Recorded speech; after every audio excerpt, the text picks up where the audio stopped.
मार्ग मास के शुक्ल पक्ष की एकादशी तिथि को मोक्षदा एकादशी तिथि के नाम से जानते हैं। जैसे कि हम सभी लोगों को ये ज्ञात है कि हिंदू धर्म में एकादशी तिथि बहुत ही बड़ा महत्व बताया गया है। लगभग हर एकादशी तिथि में भगवान श्री विष्णु जी की पूजा की जाती है। मोक्षा एकादशी के दिन भगवान विष्णु की पूर्ण विधि विधान से पूजा करनी चाहिए। माना जाता है कि मोक्षदा एकादशी के दिन भगवान विष्णु की पूजा करने से भक्तों को अपार सुख समृद्धि तथा मोक्ष की प्राप्ति होती है। इस दिन मोक्षदा एकादशी व्रत कथा को पढ़ने तथा सुनने का बहुत बड़ा महत्व माना गया है। इस जो माना गया है मोक्षदा एकादशी करने से क्या लाभ होता है। राधे राधे दोस्तों, आप सभी को ये मोक्षदा एकादशी के बारे में इसकी कथा सुनाती हूँ और इससे क्या लाभ होता है और इनकी इस एकादशी के पूजा विधान क्या है, आइए जानते हैं। धर्मराज युधिष्ठिर ने भगवान श्री कृष्ण से कहा, हे भगवान, मैंने मार्गशीर्ष कृष्ण पक्ष एकादशी जिसे मोक्षदा एकादशी भी कहा जाता है इसके बारे में सविस्तार सुना है, किंतु आप मुझे मार्गशीर्ष शुक्ल पक्ष की एकादशी आने वाली एकादशी के बारे में इस एकादशी का नाम बताएं, जिसका नाम क्या है, इस व्रत करने से किस प्रकार के फल की प्राप्ति होती है। इस पर भगवान श्री कृष्ण बोले, हे युधिष्ठिर, मार्गशीर्ष मास के शुक्ल पक्ष की एकादशी तिथि को मोक्षदा एकादशी कहा जाता है। माना जाता है कि मोक्षदा एकादशी व्रत को करने से मोक्ष की प्राप्ति एवं चिंतामणि की भांति ही सभी मनोकामनाएं पूर्ण होती है। इसकी मोक्षदा एकादशी व्रत की सहायता आप अपने पितरों के सभी दुख को भी खत्म कर सकते हैं। अब मैं तुम्हें मोक्षदा एकादशी की व्रत कथा सुनाता हूँ, ध्यान पूर्वक सुनो। मोक्षदा एकादशी के दिन यह कथा सुनने से बहुत ही शुभ माना जाता है। बहुत पुराने समय की बात है, एक गोकुल नामक शहर में बेखानस नाम के राजा का शासन माना जाता था। उस राजा के राज्य में चारों वेदों के बहुत बड़े ज्ञाता ब्राह्मण रहते थे। वह राजा अपनी प्रजा के प्रति बहुत ही दयालु एवं उनका पुत्रव्रत पालन करता है। एक बार रात्रि के समय राजा को एक स्वप्न आया, जिसने राजा ने यह देखा कि उनके पिता नरक में है। यह देखकर राजा को बहुत आश्चर्य हुआ।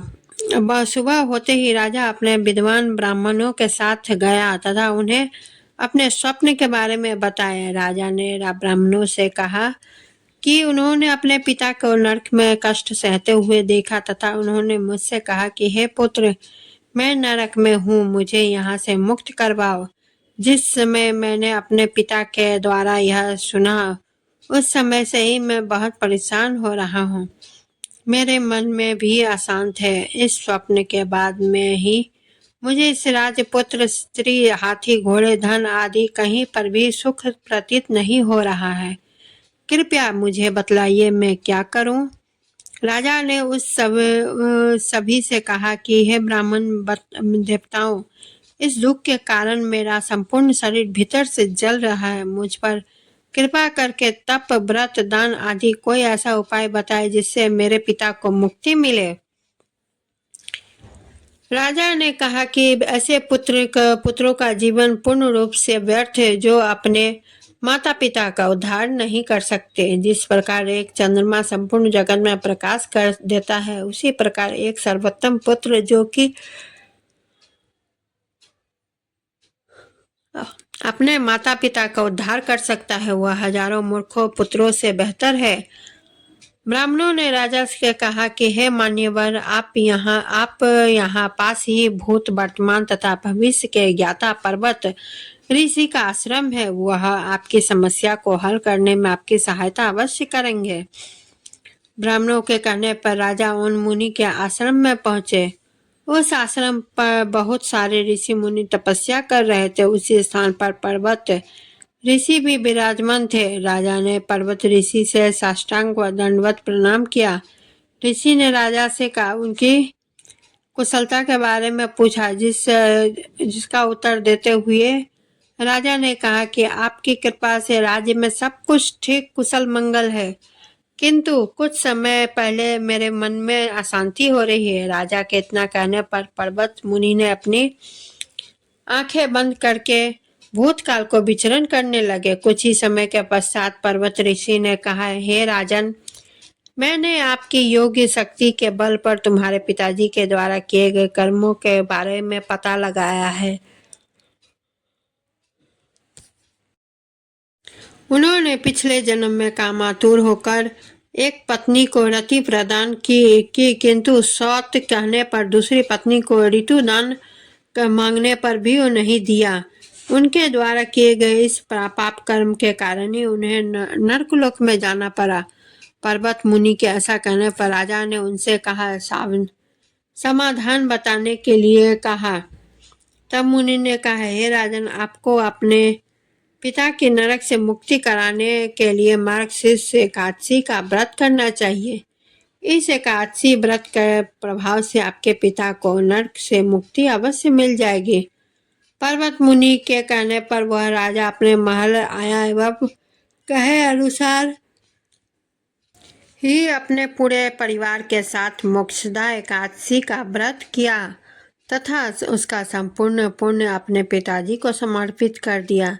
इस मोक्षदा एकादशी व्रत को करने उसके पिता की मुक्ति मिल गई और स्वर्ग जाते हुए अपने पुत्र से कहने लगे, हे पुत्र, तेरा कल्याण हो। यह कहकर स्वर्ग को चले गए।